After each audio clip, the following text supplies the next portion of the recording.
Hello, and welcome to another episode of Around the Verse, our weekly look at Star Citizen's ongoing development. I'm Sandy Gardner.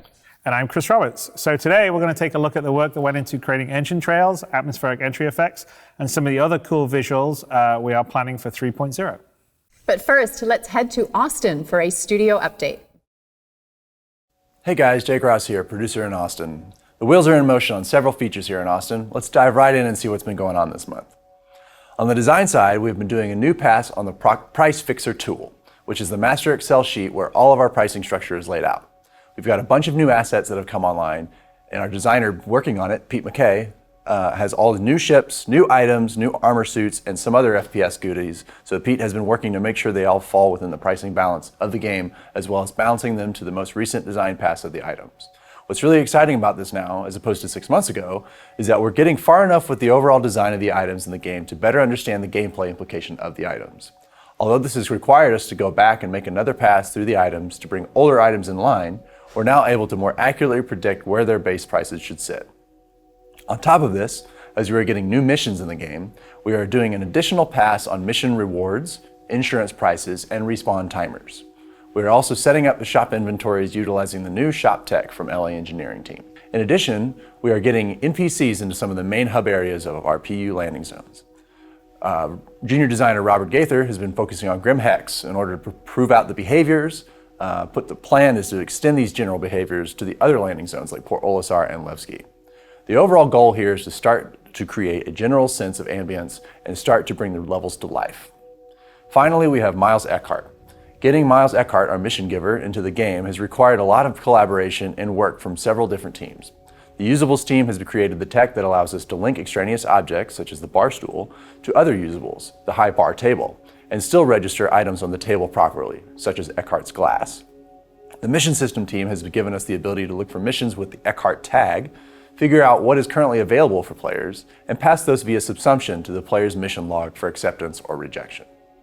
Between the AI and FPS programmers, they have created an animation technique we're calling feather blending that will allow us to blend between usable object animations, such as a generic sitting animation for a bar stool and the animations related to the mission giver conversations. The subsumption tech and programming team have been facilitating all of this through the subsumption tools and by the game code that goes with it. Overall, we've made a lot of progress in the last few weeks, and we are looking forward to polishing this up for the 3.0 release. On the art side of things here in Austin, Josh Coons, our ship artist, has been working with the tech art team to finish creating the LODs and the damage pass of the Cutlass Black. He was also busy making tweaks to the cockpit area and the rotating nacelles, based on the tech art feedback and wishes. He has now moved on to creating an awesome looking renders and videos, which will be used on the website and various marketing events. We can now say that the formerly top secret project that lead ship artist Chris Smith has been working on is the Xi'an Nox bike. Starting around March, he has been tirelessly modeling and texturing this bike from the beginning to the end. In the last month, he has been working with many team members on creating the incredible artwork for the brochure and slick marketing release video for this new ship, as well as an interview on how it all came together. The server engineering team has been working closely with DevOps to integrate and to test diffusion in a QA environment. So far, things are looking good. The team has started working with gameplay engineering to show them how to best utilize the features that diffusion can offer. We will continue to work with them over the next few months to identify new and old gameplay features that will be best suited as diffusion services. In time, we will move much more of the feature logic in diffusion services, allowing for higher scalability and optimal performance. This month in the PU animation team, we are starting on the NPC usables for counters. This will include working with our shopkeepers and bartenders NPCs and collaborating with designing to bring these elements to life. Once these are complete, a player would be able to walk into a shop to buy merchandise from NPCs that sell weapons, spacesuits, clothing, ship parts, and other such things. This will incorporate our wildline system as well, with face animation and audio captured at our mocap shoots. To complete these features, we needed to capture a few transition elements that were missing, so we shuffled some desks around and set up a quick mocap shoot in our office. Along with the bartender, we are also getting the usable for the bar stool up and running. Once this is done, a player will be able to go and sit at a bar stool and order a drink. Finally, we finished the carry system animations. As a player, you can now pick up a standard size box and walk around with it. So now we have all the needed tech to expand this mechanic to pick up a wide range of things and carry it wherever needed. On the ship animation side in Austin, we are wrapping up setting up the standard for the cockpit experience, as well as polishing and creating new improved animations for our next release. In addition to various bug fixes within the cockpit, we are working with the design and programming teams to bring the same level of interactions you get in the cockpits to the manned turrets in the ships. This includes G-force reactions, hit reactions, as well as a G-lock pass out and wake up sequence for when you're pulling too many Gs. The DevOps team is quietly adding more hardware and increasing network capacity to handle the necessary increase in build activity connected to the 3.0 release. Everything is growing in size, which means increasing demands on the build system and its various subsystems. Meanwhile, the LiveOps team has completed the build out of the latest server-side expansion, supporting the latest rev of shopping and subsumption. They're still tuning and making adjustments, but it's always exciting to see the new services coming online. For June, Austin QA has been all hands on deck testing new features and preparing for 3.0. Major testing items for our group include new overhauled Star Marine weapons, testing of the Crusader moons, Levski, new missions, the improved mobiGlas interface and apps, particularly the Star Map, and ships, lots of ships. Many ships have come online for Item 2.0, so each of them requires a complete sweep for issues, as well as a review of old issues such as animation and ship idling to see what may have carried over in the new implementation. Stability and performance has been a major focus as well, with Austin QA working closely with our UK counterparts to conduct regular playtests and captures. Squadron 42 testing has been working closely with the rest of the team, as new tech means new bugs that are often shared between both groups of testers. We've continued providing additional support for the animation team here in Austin as well, handling mocap file cleanup, supporting setup and teardown for pickup shoots, and other tasks that free up our animators to handle the more important items. Our normal engine and editor testing has kicked into high gear as the surge of new tools and tech from developers at all 4 studios means we are constantly checking shelf check-ins and binaries for problems. Making sure everything is ready to go before it gets checked in and turned over to the rest of the company to use is very important. This has included changes to resource management for objects and planets, new build distribution tools, server changes to support subsumption, as well as network code improvements and a refactor of the material manager.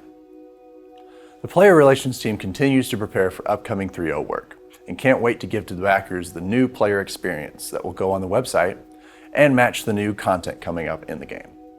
They'll also be adding to the Evocati ranks in the coming weeks and are excited to announce 2 new hires in addition to more headcount in Austin, Manchester, and our Frankfurt studio.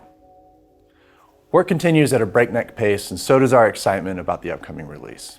Thanks for tuning in and for all your support. See you guys in the verse. Hey guys, this is Benoit with Turbulent, and this is our update. So we have moved 036A version of Spectrum up to the PTU for regression testing. This first release in this branch is only for testing all of the backend changes that we've made we're preparing the groundwork for desktop integration. And so we've changed all of our actions, which are the core of how this application is functioning. So we've transferred to a new standard. This will help us manage how we do desktop release of Spectrum, which will be able to have a window in the overlay and a window on your desktop at the same time, but by sharing all the resources. And so we're laying the groundwork for this. So this first release on PTU is only for regression testing. And we're going to be throwing in new features into 036. The first one being the new forum editor. And so we're introducing drafts.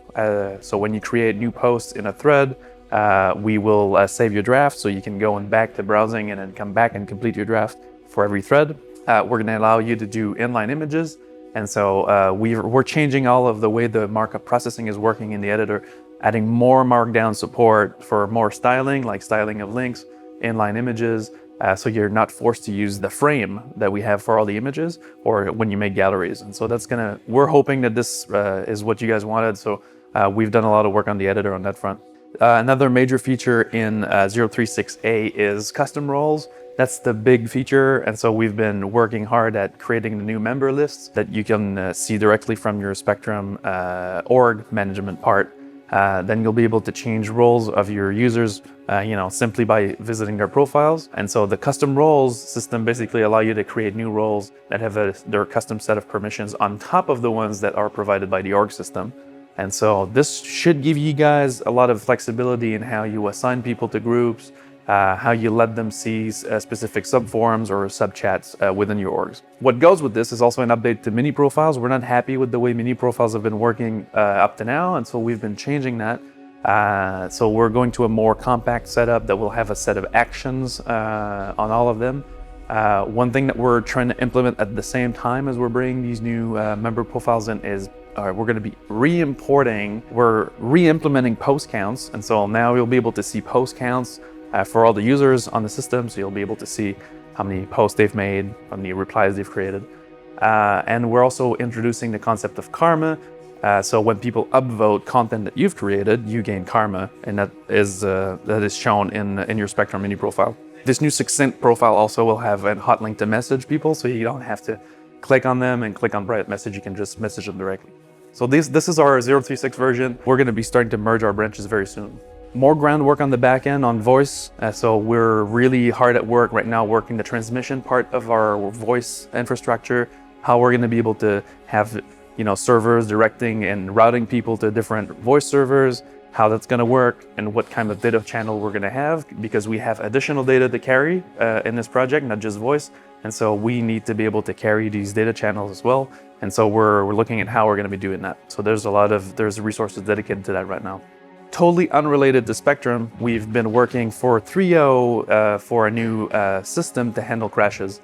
We've developed years ago a system called Panic that tracks your client crashes. And so we needed to basically reintegrate that to get more visibility on it. And so we've integrated our Panic system with the Sentry, which is a super nice UI that we're using on the Spectrum side already, but that we're now going to be using on the game side, that will allow us to track your client crashes, see the repro counts, assign those to developers, link them to Jira issues, view regression, so we get regression notifications and all this stuff from the game crashes. So we've developed a custom SDK integration with Sentry. It's going to be super good for testing. It's going to help developers in the testing phases for 3.0. So we're super excited about that because that work is completed. Otherwise, our main teams are working on Welcome to SC, the new Star Citizen website revamp. And so that's progressing. We're now in full coding mode. Most of the design work is finished on all mobile and tablets and everything. And so right now we're developing. And so we don't have anything to show yet, but soon, hopefully. And so that's our turbulent update for this month. Thank you, guys. Cutlass Black's looking pretty good. Josh has done a great job updating the ship. Yeah, no, he definitely has. I mean, the ship team in Austin's killing it. Chris Smith recently finished the Knox, which went on sale this past Friday, and it's pretty much done. We've been flying it around on moons, and we're looking forward to getting it in your guys' hands in the very near future. But I would say the incredible attention does not stop just at ships. Our VFX team has been hard to work to get other cool effects like engine trails ready for the 3.0 release. Let's catch up with our VFX team to see all the impressive effects they've been creating.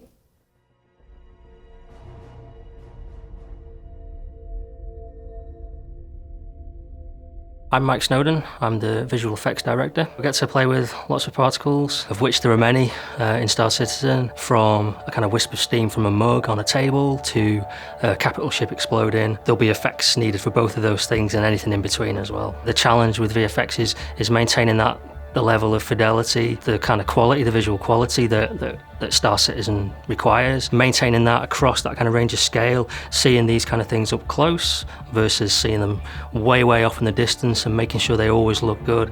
There's lots of challenges, both artistically, but also optimization-wise as well, making sure that they run efficiently in the game. I'm currently setting up the engine trails and entry and exit effects for the atmosphere. Basically going through each ship, setting up the particle libraries for each ship and setting the correct color values for each manufacturer. Chris is a big fan of the engine trails for gameplay reasons primarily, but it's something that is very much a part of the Star Citizen dream, I guess. He always kind of saw the engine trails being a part of that. There's also going to be atmospheric entry effects for ships and anything actually, not just ships but objects that are passing through atmosphere. Exit effects as well when ships are actually leaving the atmosphere. Contrails when vehicles and ships are moving around at speed on the planets. So those are the three kind of things that we think about when we're talking about atmospheric flight effects. When we were looking at the challenges that things like engine trails were going to give us, we essentially knew that we couldn't really do it with the current tech we've got. We had various attempts at doing so. We essentially identified what the problems were with the current tech, all kinds of things really. The old system was completely based on one thread, so it's a very linear system. Started very small and was built upon, and it became kind of a monster. It was jumping from one part to the other part to the other part, and it was a mess. The old system was computing each particle on the CPU, each frame, and then it had to sort of download all this data to the graphic card every frame. To make these engine trails a reality in Star Citizen, we had to bring together a team of people. It's not something that we could solve on our own as VFX artists, so we had to involve graphics programmers to give us the features that our editor needs to kind of build these kind of engine trails. Lots and lots of particles, for example. So one thing that we didn't have in the editor was GPU particles. With the support of the tech team and the code team, we're all working together to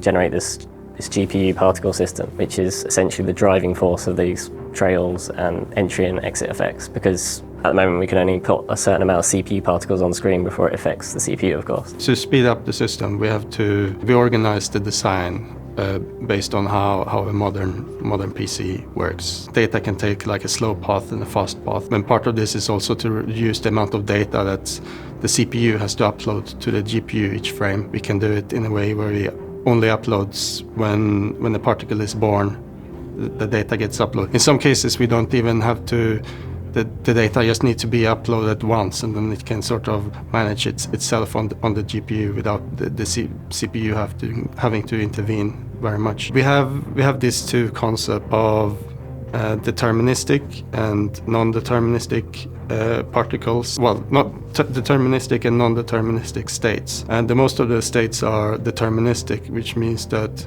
you only need to upload them on birth. Well, maybe some state buffers can even be shared among multiple emitters, and emitters is the point or the area where new particles get spawned from. So by doing this separation, you only need to update the states that are non-deterministic. For all the other states, well, you still need to know the state at a particular point in time, but it's much faster to compute. You don't actually need to store the state. You can just sort of derive these formulas. Making those trails behave correctly through the gameplay and kind of react to what the ship's doing. That's where we needed the game coder to give us the hooks to trigger these effects. The code I write is made very generic, so it's made so that all kinds of particles can be set up. So currently we're using the engine trails as a test for this system, but it's supposed to cater to every kind of particle you can imagine. If it needs to be enabled, disabled, or the strength adjusted during gameplay, then the system should be able to handle that. I built up the system completely with DataForge Live Preview in mind. So whenever you change anything in DataForge, everything will be reloaded, will be adjusted to whatever you've set in DataForge. So the game will have a live preview, as the feature says. So it allows VFX artists to more easily iterate over their VFX setup. Most of the time, VFX artists will say, like, this should change a little bit, this should be thicker or thinner, it should be different. And then either I make it possible for them to do it themselves, so add a property to DataForge, so they can drag a slider, make it thinner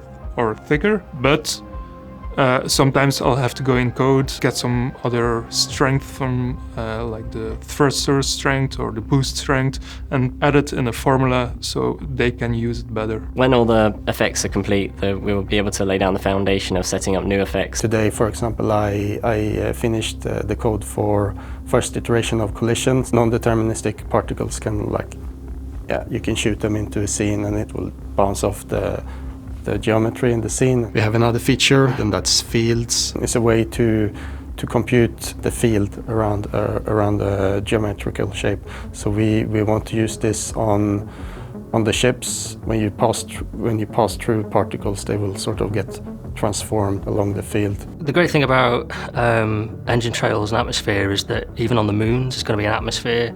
So you're going to see in 3.0, there's going to be the 3 moons. They're going to have certain levels of atmosphere. They'll vary, but you're going to get some really nice kind of subtle atmospheric entry effects. With engine trails, knowing where someone is going to be so useful if you're flying around in a group, if you're not necessarily fighting against each other, if you're just flying around in a convoy or whatever. And it's going to be really nice to be able to see where people are going. But also in combat as well, you're going to get a nice sense of kind of the visceral sense, I guess, with engine trails. That's going to provide quite a different experience to what we've currently got. For the player, they will notice this is the performance is much better. With this new system, you can have you can have 10 or 100 of these effects and it still runs. Also, we will have certain GPU features that wasn't possible and it wasn't implemented in the whole system.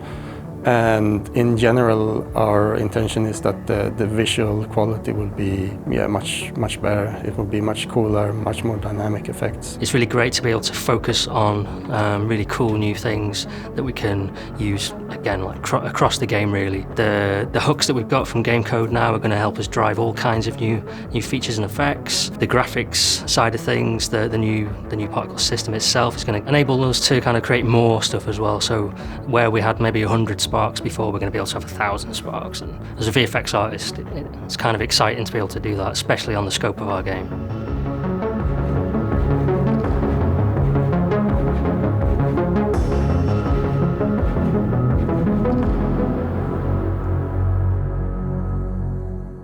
Wow, okay, so pretty cool. We built a whole new GPU particle system so we can have thousands, hundreds of thousands, even millions of particles in a way that the old CPU system couldn't handle. And one of the main reasons for this was to be able to do things like engine trails, contrails, and various other effects that require a high amount of particles. And I really think it'll make a big difference to space combat when you can sort of see even in the atmospheric combat, you can see where the ships are moving and what direction they're going, and it's almost like you have a pretty cool vista. We showed it in some of the B-roll where you could sort of see this battle happening in the distance and engine trails and explosions, and I think it'll add a lot to the texture of space combat in Star Citizen and also Squadron 42. So that's some of the cool stuff that's made possible by you guys. And that's it for today's episode. Thanks to all of our backers. It's your support that allows us to build the game we've always dreamed of. Yes, and thanks to our subscribers for making shows like this possible. July Subscribers Ship of the Month will be the consolation, so be sure to crew up and take it out for a spin. Last month's ship, the Caterpillar, will be on sale for subscribers this weekend only, so grab yours before it's too late.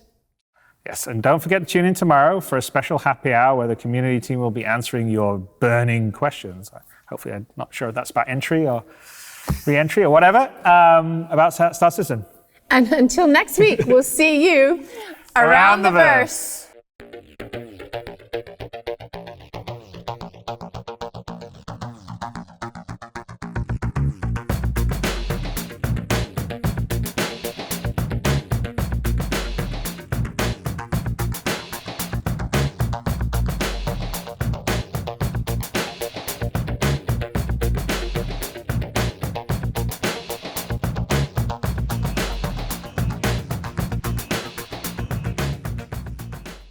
Thank you for watching. So if you want to keep up with the latest and greatest in Star Citizen and Squadron 42's development, please follow us on our social media channels.